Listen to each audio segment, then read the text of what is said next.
पावसानं दमदार हजेरी लावताच कशेडी घाटात पुन्हा एकदा दरड कोसळल्याची घटना घडली.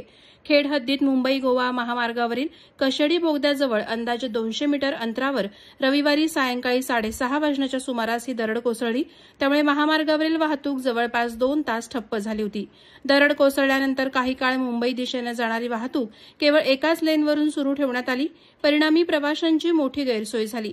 पावसाचे आगमन होताच कशेडी घाटात वारंवार दरड कोसळण्याच्या घटना घडत असून याआधीही गेल्या महिन्यात याच ठिकाणी दरड कोसळून वाहतूक विस्कळीत झाली होती.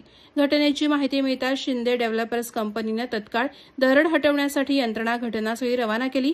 सुमारे 1.5 तासाच्या अथक प्रयत्नांनंतर दरड हटवण्याचं काम सुरू करण्यात आलं. या दुर्घटनेची माहिती मिळताच महामार्ग पोलीस मदत केंद्राचे अधिकारी यांनी घटनास्थळी धाव घेत वाहतुकीला मार्गदर्शन केलं आणि वाहतूक सुरळीत करण्याचं काम सुरू केलं. या घटनेनंतर घाटात प्रवास करणाऱ्या वाहन चालक आणि प्रवाशांनी तीव्र नाराजी व्यक्त करत अशा घटनांपासून बचावासाठी घाटातील दोन्ही टोकांवर आपत्कालीन पथक सतत सज्ज ठेवावं अशी मागणी संबंधित विभाग आणि शिंदे डेव्हलपर्सकडे केली आहे. प्रतिनिधी सिद्धेश पवारसह कोकण न्यूज मराठी, रायगड.